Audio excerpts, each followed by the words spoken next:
bird on a tree. I'm just sitting here. Bienvenue sur Gwen TV dans la série Ordinaire et Extra. Aujourd'hui, nous allons accueillir Cécile Chira qui va nous parler de son parcours hors du commun, son début de parcours dans l'éducation nationale et comment petit à petit elle a cheminé pour changer de vie et nous expliquera ensuite ce qu'elle propose aujourd'hui et sa nouvelle vie. Bonjour Cécile. Bonjour Gwen. Merci d'être venue partager un peu ton parcours, ton expérience qui va parler à beaucoup de monde. Quel était ton métier? Comment ça se passait avant que tu changes un peu ta vie? Donc j'ai fait plusieurs métiers dans ma vie. Le dernier c'était professeur des écoles. Je travaillais dans une petite école rurale de 3 classes et j'avais une classe de petite section. Et l'après-midi, les moyens et les grandes sections. Voilà. D'accord. Et donc, ce métier, c'était une vocation? Qu'est-ce qui t'avait poussé à faire ce métier? Qu'est-ce qui m'a poussé à faire ça? C'était un peu un chemin de vie naturel, assez fluide. En fait, moi, j'ai commencé par des études de sciences de l'environnement. J'ai travaillé dans l'horticulture. Et puis après, je me suis arrêtée pour élever mes propres enfants. Donc j'ai 2 fils et puis à la fin, quand ils ont eu 3 ans, quand le dernier a eu 3 ans, je suis devenue animatrice de classe découverte sur le patrimoine troglodytique dans le Saumurois et j'aimais beaucoup ça, sauf qu'à 35 ans j'étais encore en contrat emploi jeune et j'avais envie de quelque chose de plus sécurisant pour ma famille aussi, qui reconnaissent le travail que je faisais, etc. Et j'ai eu l'occasion de passer le concours de professeur des écoles. Donc c'était la 2e fois que je le passais. J'avais déjà essayé avant, donc j'étais tenace avec ça. Et je l'ai eu. Voilà, donc c'était il y a 15 ans maintenant. Et je suis restée professeur des écoles pendant 12 ans. D'accord, donc c'était déjà reprendre à 35 ans ce concours et c'était déjà ambitieux. Et du coup, dans ce travail, à un moment donné, tu as atteint certaines limites. Est-ce que tu peux nous dire comment tu as vécu de l'intérieur, toi, en tant que professeur, ce travail au quotidien? Alors déjà, j'ai beaucoup aimé ce travail parce que je suis quelqu'un de contact, donc j'aimais beaucoup les relations. On est au centre de plein de relations avec les parents, avec les enfants, avec les collègues, avec l'institution, dans les petits villages aussi avec les mairies. Et ça, c'est quelque chose que je trouvais vraiment chouette, qui me plaisait beaucoup. Et puis, au fil du temps, il y a un petit peu d'usure qui est arrivée, déjà de la fatigue physique, parce que je vieillis aussi, j'ai plus la même énergie. Et pour s'occuper d'une vingtaine, parfois jusqu'à 27, j'ai eu des classes jusqu'à 27 élèves de 3 ans, il faut quand même une bonne énergie physique et aussi il faut se sentir bien nerveusement, parce que ça demande beaucoup de patience. Les enfants demandent beaucoup d'attention. Et donc à un moment, déjà physiquement, je me sentais moins alerte avec les petits.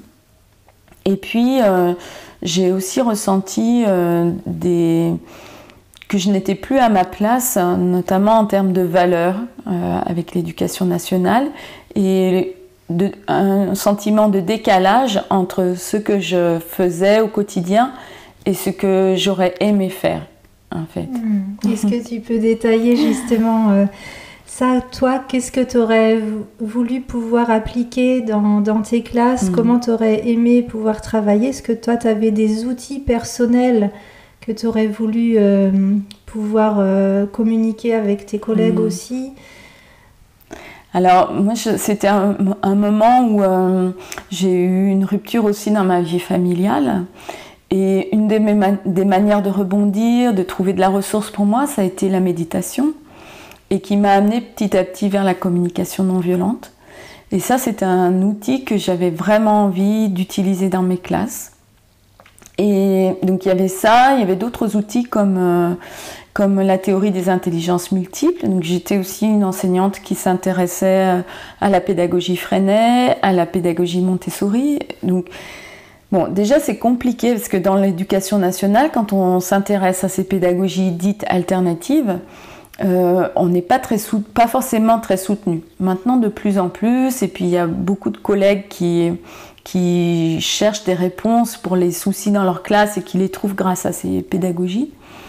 Mais au niveau institutionnel, c'est pas très facile de développer ça, et dans certaines écoles, c'est pas toujours des pratiques de l'ensemble de l'école. Donc, parce que quand on arrive dans une école, en fait, on ne sait pas forcément s'il y a d'autres collègues qui vont développer ces pédagogies ou non. Il y a des écoles qui s'affirment clairement. L'école Célestin Freinet à Saint-Lambert-du-Lattay, par exemple, elle s'affirme clairement là-dedans. Mais d'autres, chacun, on a une liberté pédagogique qui fait que chacun fait un peu à sa sauce. Donc moi j'ai manqué un peu de soutien avec ça au niveau de mes collègues. Pas par manque de bonne volonté, mais aussi parce que on manque parfois de temps ou aussi d'énergie pour aller se renseigner sur toutes ces nouveautés, ce qu'on veut mettre en place. Je me souviens plus pourquoi je te parle de tout ça. Mais oui, c'est quels étaient les outils que tu avais envie d'appliquer dans tes classes. Voilà. Et en fait, la communication non violente, je me suis dit, c'est un outil formidable pour les enfants de 3 ans, parce que je me suis rendu compte que en fait, c'était un outil que moi j'aurais aimé avoir eu à ma disposition beaucoup plus tôt, et que sans doute ça m'aurait évité quelques séances de psychanalyse ou quelques moments dans ma vie où j'ai dû faire des gros retours sur moi-même, et que ça me donnait vraiment des moyens pour être déjà mieux me connaître moi, et donc apprendre à gérer mes propres besoins, et ensuite à gérer mes besoins en même temps que j'étais dans la relation avec l'autre. Et ça, pour moi, c'est essentiel, et je trouve que dans une collectivité comme une classe, c'est vraiment un outil qu'on devrait développer. Et non seulement en tant que classe, mais aussi parce que, comme je le disais, en tant que professeur, on est toujours en lien avec tout un tas de gens, et que la question du relationnel, elle est vraiment au cœur de notre métier, alors que c'est pas ce qui est mis tout de suite au cœur de notre métier. Moi, j'ai été formée à l'IUFM, et on ne nous a jamais parlé de comment on va entretenir les relations avec les parents, etc. Mais le concours ne se fait que sur des disciplines scolaires, l'histoire, la science, les maths, le français, l'anglais. Mais à aucun moment on nous demande ah oui, et au niveau des relations avec les autres, comment vous êtes? Et comment vous pensez que ça va se passer, et voilà, quels outils vous avez pour être posé dans les relations avec les personnes. Et donc j'avais envie d'amener ça, et je trouvais que commencer dès la maternelle, pour moi je me disais quelle opportunité pour les enfants, pour les parents, etc. Alors peut-être la première erreur, c'est que étant débutante aussi, je manquais de pratique, et des fois j'avais des élans et sans doute pas tous les moyens à ma disposition. Et aussi je me suis sentie un peu démunie, parce que à l'école, il n'y a pas d'échange de pratique avec quelqu'un qui serait décentré de cette pratique. C'est-à-dire qu'on échange en conseil de maître avec nos collègues, mais il n'y a pas quelqu'un qui peut jouer un rôle de médiation, ou qui peut dire « Ah tiens, dans telle situation, qu'est-ce que c'était en fait le nœud du problème dans la relation? Qu'est-ce qui a généré un conflit ?» L'idée étant pas de mettre des conflits à l'extérieur, mais bien d'apprendre ah, il y a un conflit, ça me donne une sonnette d'alarme, ça veut dire nos besoins à l'un et à l'autre ne sont pas satisfaits. Donc comment on peut avancer avec ça? Et donc j'ai commencé un peu avec les enfants, comme ils étaient petits. Le travail, c'était un travail sur leurs émotions, d'apprendre à nommer leurs émotions. Donc ça, c'est dans les programmes en plus, donc on a toute légitimité à faire ça. Et c'est aussi comment, quand deux enfants sont en conflit, comment on ne met pas tout de suite une victime et un bourreau, qu'est-ce que c'est le rapport à la punition, qu'est-ce que ça veut dire être puni. En communication non violente, il y a un livre de Thomas d'Azembourg, je crois, qui s'appelle Éduquer sans punition ni récompense. Et moi, j'aurais vraiment aimé travailler plus dans cette direction-là, mais qui n'est pas la façon dont on a été éduqué. Donc il y a tout un milieu, et même les parents, ils ne sont pas forcément réceptifs. Mais en fait, c'est beaucoup plus naturel à l'être humain d'avancer dans un milieu où on est juste accueilli pour comme on est, et il n'y a pas tout le temps la crainte soit d'être puni ou le désir d'être récompensé. Et ça, pour moi, c'était vraiment important de le développer, et je n'ai pas réussi à trouver tout l'espace pour ça. Pour qu'il y ait cet espace, il aurait fallu quoi de plus?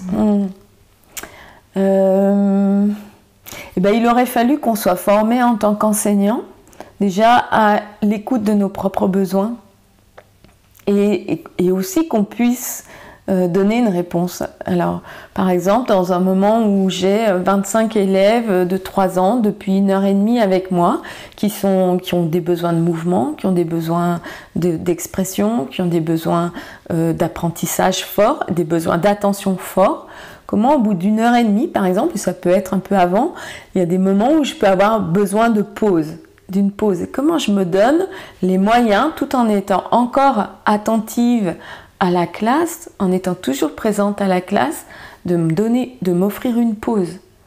Ça, je n'avais pas les outils à ce moment-là, je n'ai pas trouvé de répondant, et même, je n'ai même pas trouvé d'endroit où poser la question, en fait. Parce que, voilà. Donc, j'ai fait avec ma petite sauce, et après, c'est comment avec les collègues on trouve aussi ces espaces-là. Donc, ça, le manque de formation sur ces thèmes-là, je pense, est crucial.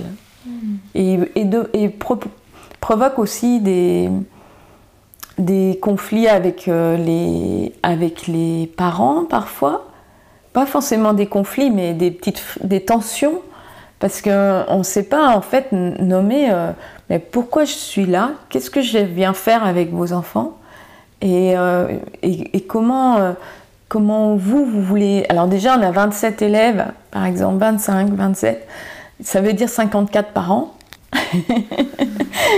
Ça veut dire des collègues, enfin voilà, donc on est toujours dans des relations, et on manque vraiment clairement de formation autour de ça, de coaching, en fait, tout simplement, pour comment en plus de ce métier qui est d'apporter, d'enseigner, donc de transmettre des savoirs, des savoir-être, des savoir-faire, comment on s'y prend, en fait. Et alors, tu disais que c'est au programme de petites sections, les émotions de l'enfant, etc. Mais est-ce qu'il y a aussi, vous êtes formé à la psychologie de l'enfant? Parce que, voilà, d'observation, justement, des fois, les émotions ne semblent pas du tout accueillies par l'enseignant, par l'adulte. Et pourtant, c'est au programme de connaître ses émotions. C'est un petit peu contradictoire. Alors, c'est quelque chose qui, pour moi, est très important. Et après, donc effectivement, c'est dans les programmes. Donc, on n'est pas bien formé à mon goût, c'est-à-dire avec le parcours que j'ai fait à l'extérieur, qui est aussi un parcours où j'ai fait une formation à Bordeaux d'art-thérapie, donc qui forme beaucoup à l'écoute active, et aussi une formation parce que j'étais aussi accompagnante de personnes en fin de vie, donc j'ai aussi été formée à l'écoute dans ce cadre-là. Et en fait, ça demande beaucoup de temps et beaucoup de disponibilité. Et ça, dans la classe, on n'a pas le temps et la disponibilité, parce qu'il y a beaucoup d'enfants. Donc déjà, les contraintes physiques du système classe, du temps dans lequel on va agir, des objectifs qu'on a, nous, on est là pour enseigner. Et donc, c'est souvent un paradoxe qu'on doit accueillir en tant qu'enseignant, c'est-à-dire qu'à la fois, on doit apprendre à l'enfant à reconnaître ses émotions, à pouvoir nommer ses besoins. Je pense que ça fait longtemps que je n'ai pas mis le nez dans les programmes, mais je pense que c'est encore dans les programmes. C'est nommer ses besoins, trouver les moyens de vivre son autonomie tout en faisant partie d'un groupe, donc de trouver sa place. Et pour tout ça, en fait, c'est quelque chose que finalement l'enseignant fait de manière diffuse à travers tous les autres apprentissages, à travers l'organisation de sa classe. Mais il est lui-même pas formé à connaître ses propres besoins et à faire en sorte que quand ils ne sont pas satisfaits, il va trouver peut-être des moyens très simples de les satisfaire, mais prendre le temps pour lui de les satisfaire et aussi donner l'exemple aux enfants qui sont devant lui, en fait. Et donc la limite, c'est une limite de temps, une limite de disponibilité, une limite de formation. Et parce que le matin, par exemple, quand on accueille 25 enfants d'un coup, moi, il y avait des enfants qui arrivaient par le quart, ils arrivaient 10 à la fois. Alors oui, on peut dire bonjour, voilà, mais prendre le temps, à la rentrée, prendre le temps d'accueillir les mamans, etc. C'est vraiment une volonté personnelle. Alors on a l'espace officiellement pour faire ça. Moi, j'avais demandé à l'inspecteur de diviser les groupes, de diviser ma classe, par exemple, le jour de la rentrée, pour avoir des temps avec chacun, etc. Donc, il avait accepté. Donc, des fois, c'est possible. Des fois, on n'ose pas demander non plus, parce qu'on se dit, oh, ils vont pas vouloir. Parfois, c'est possible. Mais, voilà, pour moi, la base, déjà, elle est compliquée. C'est-à-dire être avec... être avec tant d'enfants en même temps et pouvoir donner cette attention, moi je n'en étais pas capable. Après je sais qu'il y a d'autres enseignants qui arrivent mieux à faire ça. Mais moi peut-être j'avais un grand niveau de perfectionnisme à ce niveau-là, des grandes attentes. Et donc c'était peut-être trop pour moi, je me suis fatiguée. Je n'ai pas su prendre tout à fait soin de mes propres besoins en fait par rapport à ça. Et je pense que ça concerne beaucoup de personnes dans l'enseignement. Il y a beaucoup de burn-out, de choses comme ça dans les enseignants et qui arrivent des fois sans qu'ils s'en aperçoivent vraiment parce que pris dans le quotidien et leurs limites. Est-ce que toi, tu aurais des idées pour améliorer s'il y avait des choses à faire ou... Voilà. Moi, je crois vraiment que la formation des enseignants n'est pas faite. Voilà, il manque tout un pan. Moi, de toute façon, c'était clair hein, quand j'ai fait la formation à la communication non violente. Il y a un week-end où j'ai demandé à profiter de mon droit individuel à la formation. Donc, j'ai demandé 300 € à l'Éducation nationale pour pouvoir aller faire ce week-end sur mon temps, évidemment, personnel. Et cette demande a été refusée avec pour motif que ça n'entrait pas dans le budget de l'Éducation nationale et que ce n'était pas une priorité dans les programmes. Donc déjà, voilà. Une solution, ce serait peut-être quand au moins les enseignants ont déjà une appétence pour ces sujets-là, et ben, leur permettre de nourrir cet appétit. Et puis, pour moi, ce serait vraiment important qu'il y ait des temps d'échange de pratiques, mais avec quelqu'un d'extérieur, qui peut-être même n'a jamais été enseignant, mais qui peut mettre en lumière, mais tiens, dans ce moment-là, dans la relation avec tel enfant, qu'est-ce qui s'est passé vraiment pour toi? Qu'est-ce qui est venu faire...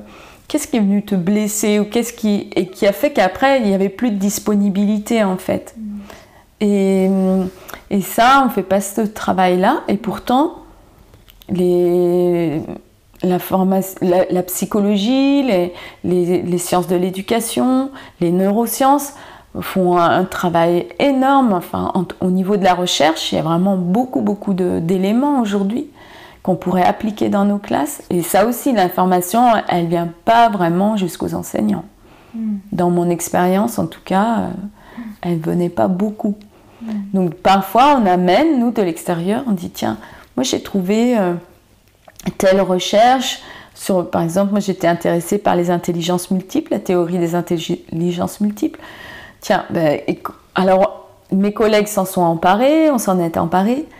Du coup, on a demandé une formation, on a eu droit à une formation, sauf que la formation elle nous a été donnée par notre inspecteur de circonscription, qui ne connaissait pas bien le sujet et qui a vu que je le maîtrisais mieux que lui et qui a commencé à dire du coup, Madame Chira, peut-être vous allez pouvoir nous en parler un peu plus en détail. Et ça, c'était ma formation. Donc, voilà, par exemple, ce qui pêche. D'accord. Et par exemple, au niveau d'un médiateur pour les conseils de maître, est-ce que tu avais fait la demande? Est-ce que c'est quelque chose qui était refusé ou... Alors c'est toujours pareil, il n'y a pas de budget en général, hein, c'est aussi pour ça que ça n'arrive pas, c'est-à-dire que nos formations sont faites par des enseignants qui sont devenus conseillers pédagogiques, par exemple, la plupart du temps. Bon, maintenant ça fonctionne un petit peu différemment parce qu'il y a beaucoup d'auto-formation par Internet, donc je ne sais pas quels sont les sujets vraiment abordés, etc. Souvent c'est des sujets très disciplinaires. Et déjà, j'ai perdu le fil encore.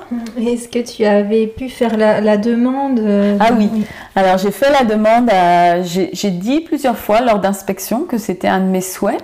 Et l'inspecteur m'avait répondu que j'étais la seule personne à faire cette demande-là. Et qu'il ne recevait pas d'autres demandes et que par conséquent, il ne voyait pas pourquoi il pourrait aller dans mon sens en fait. Voilà. Est-ce qu'entre professeurs, justement, il y a comme des réseaux d'alliances pour essayer de faire des demandes à plus grande échelle, à communiquer, ou vous êtes quand même très isolés Moi, je me suis sentie très isolée. Après, je sais qu'il y a d'autres collègues. Je savais, par exemple, que dans la région vraiment très locale où je travaillais, dans les villages à côté, il y avait d'autres personnes qui étaient intéressées, par exemple, par la pédagogie Montessori, qui étaient d'ailleurs devenus des référents au niveau de l'éducation nationale en maternelle, ou des gens qui voulaient travailler dans ce sens-là. Lors d'une rencontre, on avait dit ce serait bien parce que moi dans mon école j'étais la seule enseignante en maternelle, en petite section. Donc comme on est plusieurs dans le rural à être tout seul dans notre école pour ce niveau-là, on pourrait faire des réunions ensemble. Sauf que en termes de temps, et on a déjà tellement de réunions, tellement de rapports avec les parents, avec tout le monde. Après, il faut retrouver encore du temps et de l'espace pour gérer ça. Et en fait, ce désir-là, on n'a jamais trouvé le moyen de le mettre en œuvre. Mais entre nous, on aurait pu. Et puis, il existe des groupes comme le groupe de la pédagogie Freinet, par exemple, l'ICEM 49, où les gens se réunissent, échangent beaucoup leurs pratiques, etc. Donc ça, c'est aussi intéressant. Mais pour moi, il manquait quand même encore un niveau au-dessus. Et par exemple, dans la formation que j'ai faite dernièrement pour enseigner la danse libre que j'enseigne, le premier livre qu'on nous a fait lire, c'est un livre qui s'appelle The Courage to Teach, le courage d'enseigner. Et dans ce livre, ce qui est mis en exergue, c'est qu'on se préoccupe beaucoup du pourquoi on enseigne. Enfin, déjà, du qu'est-ce qu'on enseigne. Ça, c'est toujours la première question. C'est ce qui est défini par les programmes. Qu'est-ce qu'on enseigne? Après, c'est comment on enseigne. Après, c'est pourquoi on enseigne. Mais on ne pose pas la question du qui enseigne. Et aujourd'hui, cette question-là, c'est un éclairage sur... peut-être certaines personnes ont entendu parler du travail sur les multiples aspects de soi ou sur les différentes parts de soi. Et la question, c'est à un moment donné, dans une relation avec un élève, quelle part de moi enseigne? Est-ce que c'est une enseignante autoritaire? Est-ce que c'est une enseignante qui veut être aimée? Est-ce que c'est l'énergie de mon père, d'un patriarche par exemple, qui est présent? Est-ce que c'est le chercheur en pédagogie? Et en fait, à chaque fois, ces énergies différentes créent une relation différente avec l'élève et des interactions différentes. Et en être conscient, en fait, ça change complètement le rapport et la relation. Rien que de prendre conscience, on n'a pas besoin de soigner quoi que ce soit, mais juste avoir à ce moment-là, tiens, ce qui se joue là, c'est parce que ce qui est présent en moi, c'est telle ou telle énergie, telle ou telle sous-personnalité aussi dans dans la méthode du dialogue intérieur, on parle de sous-personnalité. Et ça, par exemple, c'est encore très très éloigné du milieu de l'école. Donc face à ce constat, à un moment donné, tu as pris la décision courageuse de quitter cette profession. parce que aussi tu avais donc d'autres élans, acquis d'autres connaissances, d'autres activités. Et alors explique-nous un petit peu. Voilà, donc moi j'ai constaté un conflit de valeurs avec l'institution dans laquelle j'étais. Et je me suis dit, et je voulais pas me rendre malade.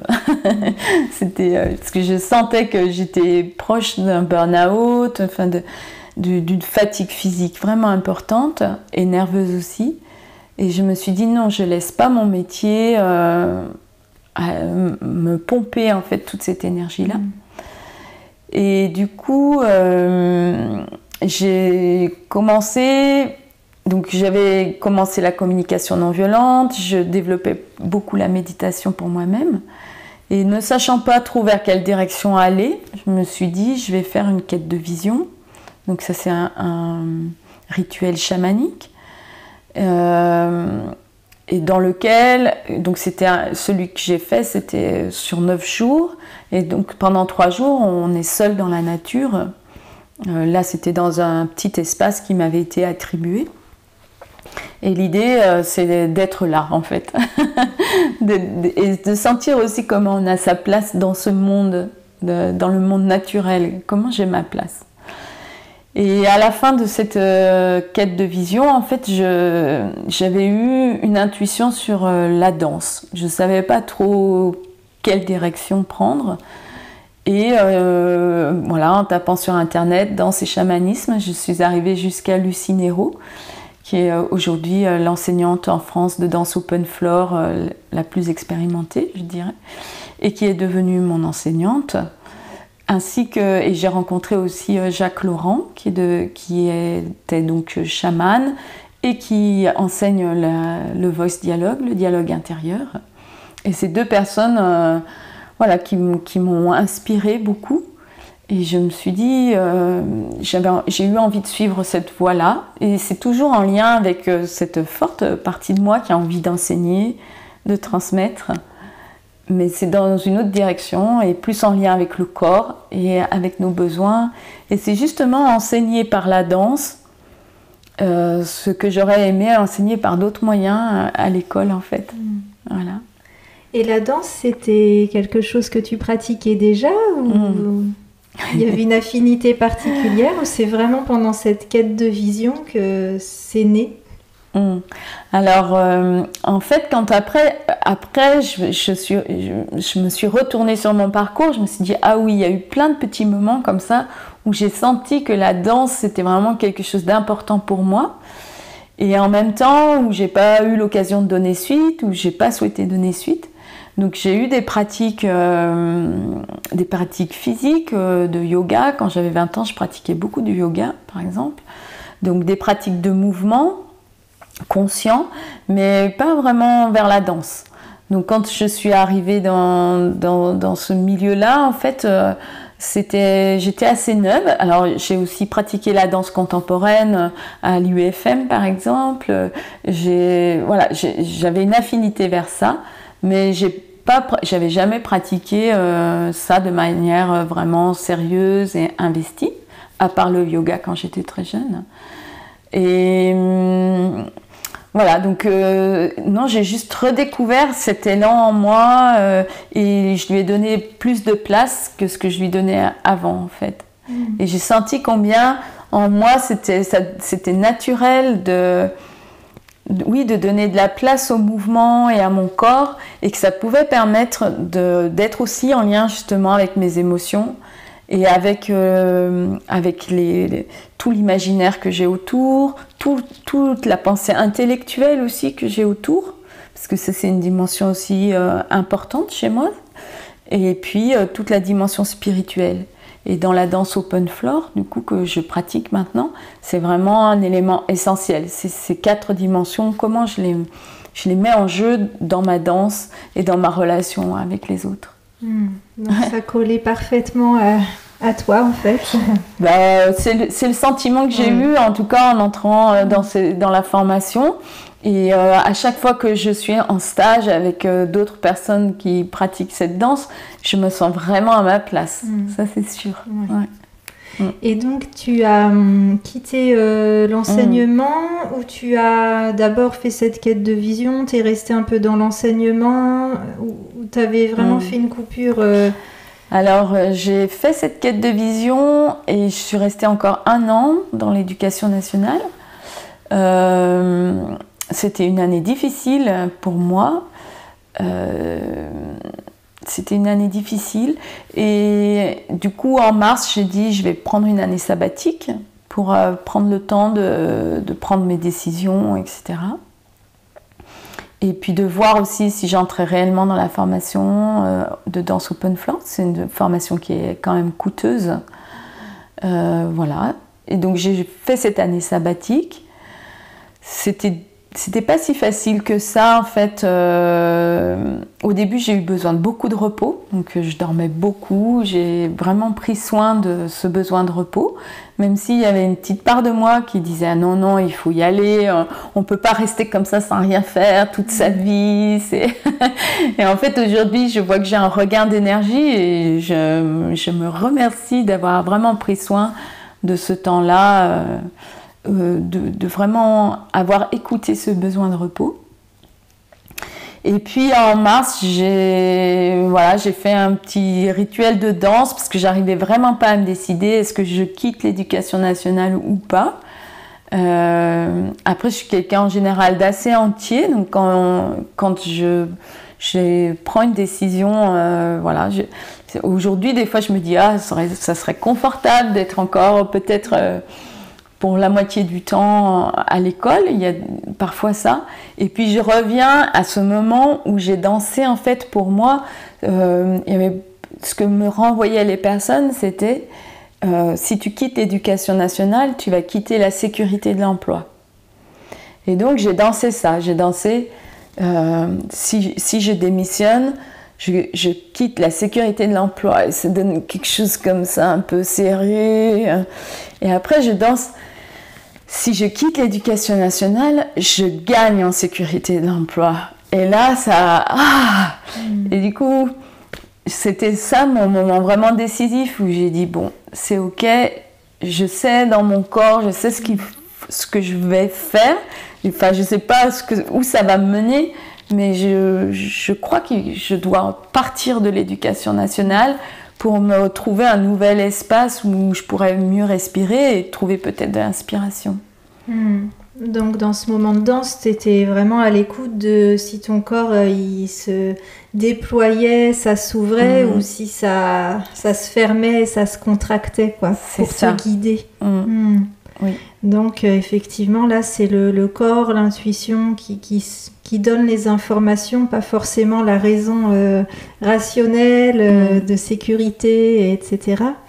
Donc c'est voilà, mais quand tu as ressenti ça t'a vraiment donné l'impulsion pour oser en fait. Ah oui, après j'étais sûre de moi. J'ai dit je sais que je vais démissionner.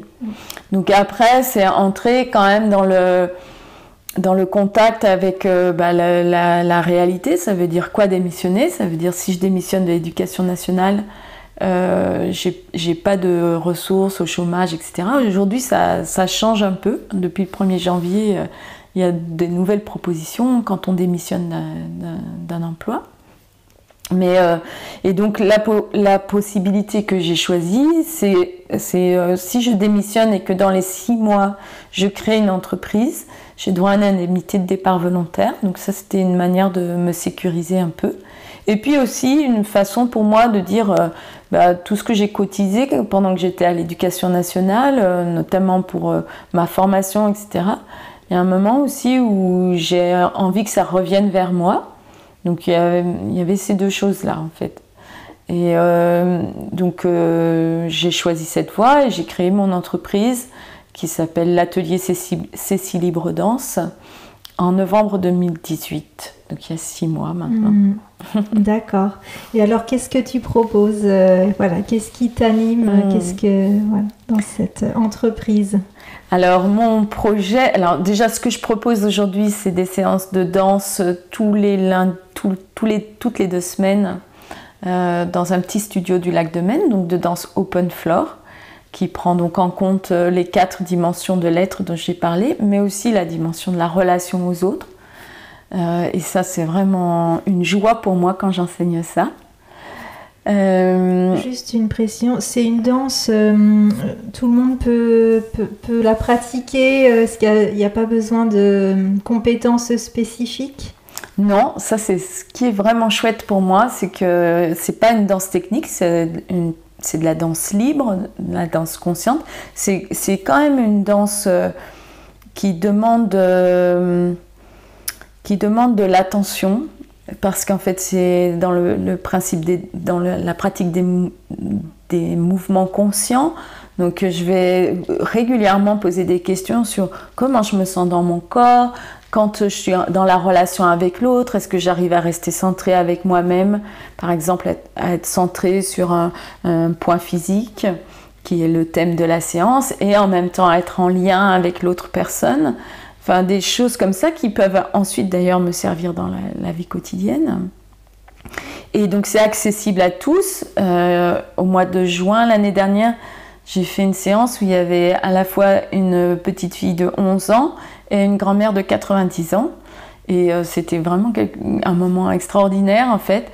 Et donc il n'y a pas besoin physiquement d'avoir des compétences particulières, ni dans d'autres domaines notamment. Voilà, donc ça me plaît beaucoup. Et donc dans le développement de ce projet, je voudrais proposer justement des séances de danse en intergénérationnel. Donc là, il y a un projet qui se monte peut-être avec la maison de quartier du Lac de Maine. On va faire une journée de découverte le 29 juin. Et je suis en ce moment en train de prospecter autour des maisons de retraite, etc., des personnes âgées. Parce que dans mon travail de bénévole comme accompagnante de personnes en fin de vie, je sens que remettre un peu de mouvement, d'aller voir juste ce qui bouge encore chez les personnes âgées, c'est important. D'aller remettre de l'espace dans le corps en fait, ramener de la respiration, du souffle. Donc ça c'est vraiment mon élan. Et c'est accueilli comment par les directeurs de maisons de retraite pour l'instant? Alors pour le moment, je suis pas encore allée trop par là, je suis plus dans les recherches, d'en faire le point. Je sens qu'en moi, j'ai parfois des freins, parce que j'ai besoin de me sentir très légitime quand je pars dans quelque chose. Donc là, je suis plus en recueil d'informations. J'ai des contacts avec l'association France Parkinson, par exemple, voilà, qui sont plutôt bien reçus, parce qu'aujourd'hui, on sait combien la danse, et en particulier la danse, offre de l'espace, un espace de bien-être physique, et pas que physique aussi, parce que c'est une activité physique dans laquelle on va pouvoir prendre du plaisir. Là, le but n'étant pas d'avoir des courbatures à la fin, d'aller à fond. Et c'est aussi une activité qui va solliciter au niveau du système neurologique et au niveau du cerveau beaucoup de circuits, qui sont tous les circuits déjà des 5 sens, mais aussi du sens de l'équilibre, donc tous les sens intérieurs, et aussi justement la relation à l'autre. Quand je danse, je peux danser juste pour moi, mais je danse aussi dans la relation avec quelqu'un d'autre. Et ça, il n'y a pas besoin de mots pour entrer en relation quand on est en danse. Et ça, c'est très fort pour moi. D'ailleurs, c'est pratiqué dans toutes les cultures du monde, en fait, la danse, les rituels. Est-ce que c'est inspiré aussi des danses du monde, la formation Open Floor, ou c'est... Alors, a priori, non. Après, c'est dérivé d'une danse qui s'appelle la danse des 5 rythmes. Et ça puise quand même dans cette idée que la danse nous est naturelle. Et ça, c'est en lien avec les danses du monde. Et c'est aussi le fait que nous sommes rythme. Et voilà. Et c'est aussi... voir comment dans nos situations, dans nos sociétés occidentales, en fait, cette ouverture du corps, cette jouissance du corps, elle a été complètement réprimée entre autres pour des raisons religieuses. Et c'est comment on se réapproprie du coup une nouvelle façon de voir notre corps. Et là, on apprend des danses du monde, évidemment, et des rituels, des danses rituelles, etc. Et dans une séance de danse, je vais utiliser des musiques, par exemple, de musique du monde, bien sûr. D'accord. Alors, quel a été, si tu pouvais avoir, il y a aujourd'hui beaucoup de personnes, notamment, enfin moi je connais beaucoup de femmes qui ont envie de quitter un confort, enfin une sécurité, mais qui n'osent pas, qui restent un peu bloquées du coup, qui sentent que pour s'épanouir, elles auraient besoin d'aller vers autre chose, mais il y a des peurs évidemment. Toi, quels seraient tes conseils pour ces personnes-là qui ont envie de franchir le pas? En fait, c'est de pouvoir savoir quels sont les espaces où je me sens en sécurité intérieurement, déjà. Donc moi, les espaces que j'ai visités et dont je sais qu'ils me sécurisent, c'est par exemple ma formation en horticulture, et je sais que je sais faire pousser des salades, je sais faire un jardin, donc je sais me nourrir, par exemple. J'ai la sensation que je ne serais pas perdue dans beaucoup d'endroits, que j'ai fait le point sur mes ressources aussi. Alors, autant les compétences que j'ai développées au fil de ma vie professionnelle, mais aussi qui est riche de travail dans des associations, etc., en tant que maman aussi. Et c'est déjà me centrer là-dessus et voir dans quelle mesure je peux faire confiance à ça, même si c'est pas toujours en accord avec tout ce qui est mis en valeur dans notre société. Moi, le travail que j'ai fait en dialogue intérieur m'a beaucoup aidé aussi à voir les parties de moi qui veulent foncer tout le temps, qui sont hyper actives, il faut y aller, il faut y aller, il faut faire, il faut faire, il faut faire. Et puis de me relier aussi à d'autres parties qui disent « Ok, mais là maintenant, faire, c'est bien gentil, mais il y a des moments où on court à l'épuisement. » Et comment aussi le fait de se poser et de se recentrer.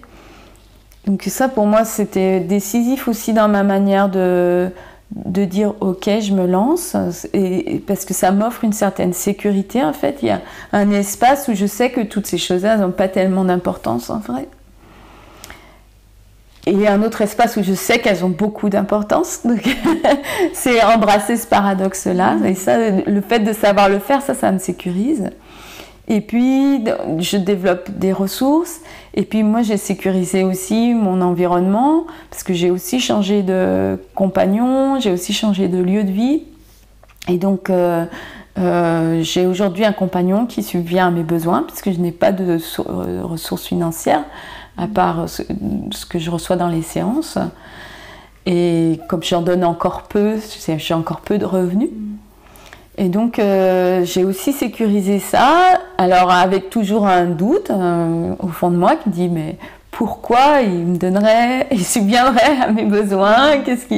Voilà, il y a une partie de moi qui dit « Il faudrait que je mérite ça, pas juste en étant là, à ses côtés et en offrant ce que je suis. » Et puis, donc voilà, moi j'ai trouvé cette sécurité-là. Et puis parfois, j'entends que je me sens pas si sécure que ça.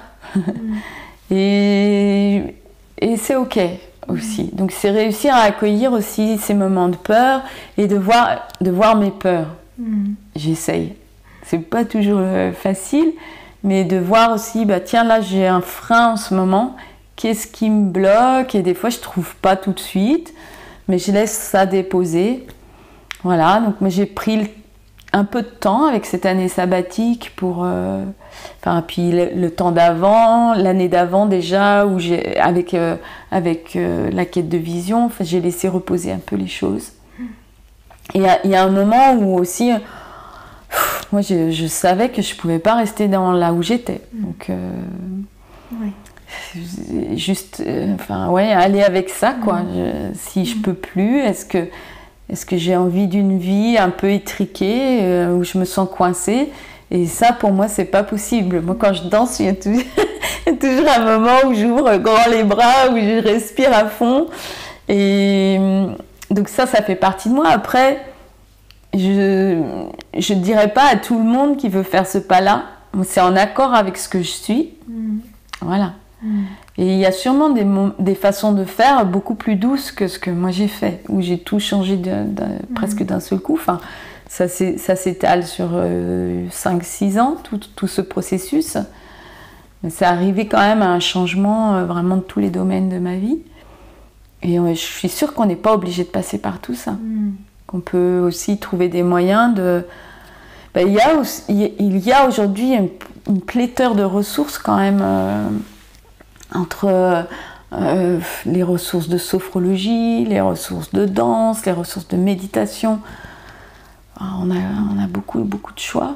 Donc c'est comment je me donne les moyens, le temps de prendre soin de mes besoins. Oui, regarder vraiment nos besoins, nos peurs, et puis ce qui était intéressant, c'est aussi regarder toutes nos compétences, toutes nos...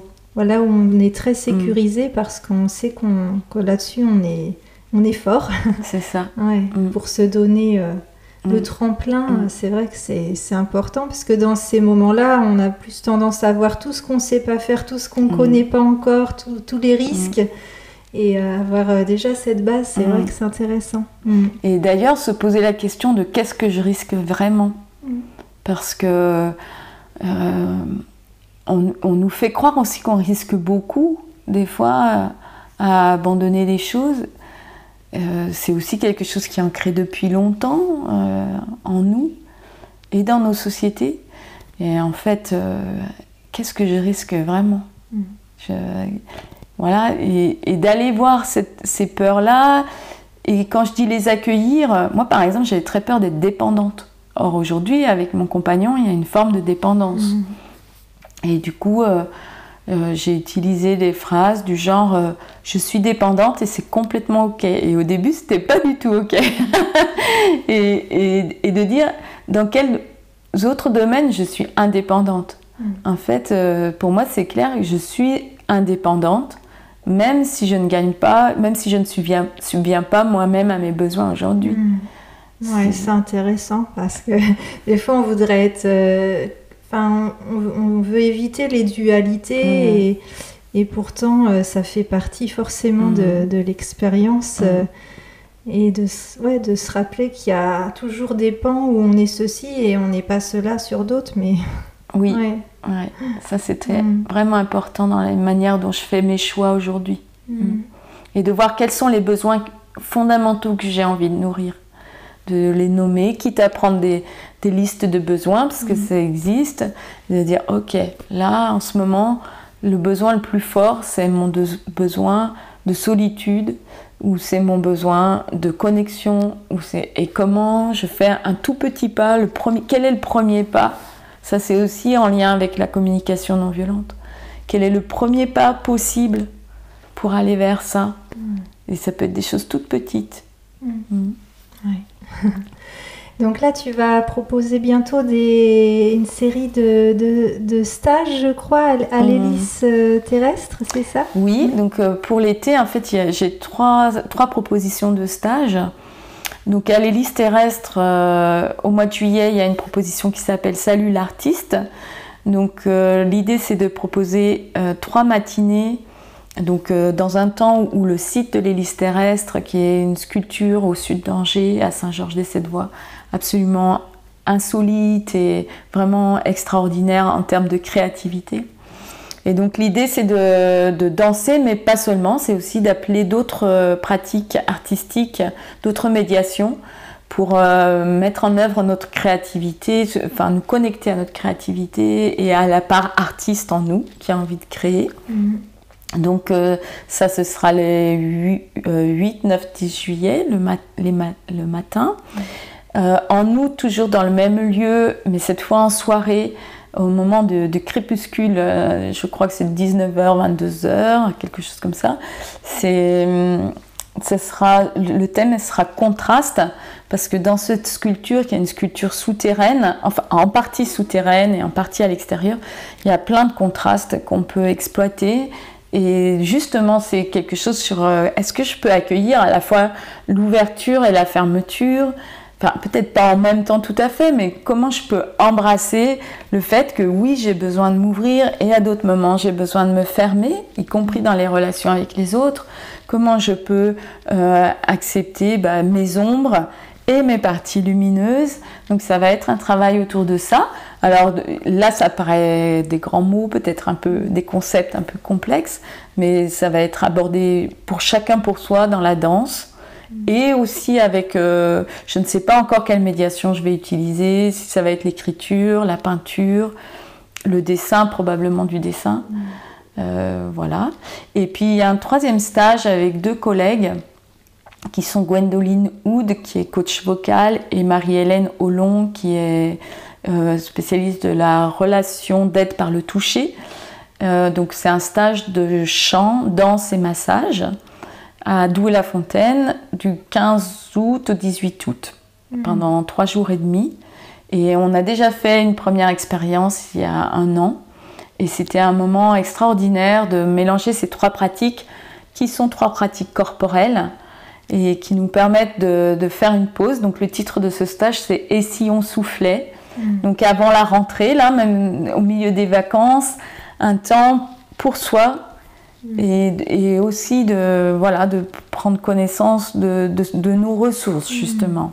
Et de nos ressources dans le corps et dans le chant, et nos ressources pour la joie.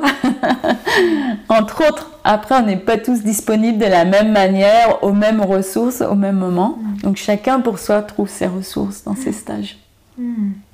Ok, super, c'est intéressant, même justement pour quand on est dans un quotidien, pour ramener un peu de souffle, justement, de créativité, de se connaître mieux. Et puis pour les personnes aussi qui ont envie des fois d'un changement dans leur vie, d'aller à ces différentes propositions, ça peut éclairer des choses. En Tout plus de prendre du plaisir et de danser, quoi. Et est-ce que tu as des choses à ajouter Non, je crois que c'était complet. Non, voilà, je te remercie parce que c'était une chouette opportunité pour moi de parler de cette expérience. Ça me permet moi aussi de faire le point, de dire « Ah ouais, tout ça, c'est fait. Ouais. » Et en fait, ça m'émeut de dire ça. Ouais, c'est un bilan. Ouais. Tout ça, c'est fait, les prises de conscience, les décisions qui suivent. Moi, si t'es émue, je suis émue aussi. Bon, avec plaisir, en tout cas, c'était un plaisir. Et puis, j'espère que ça va vous apporter des petites graines, des notions qui vont vous parler, vous aider sur votre chemin, ou voilà, tout simplement, vous aurez pris un petit temps de pause à nous écouter. Je vous dis à très bientôt pour des nouvelles interviews. Je vous souhaite une bonne journée. Au revoir. Au revoir.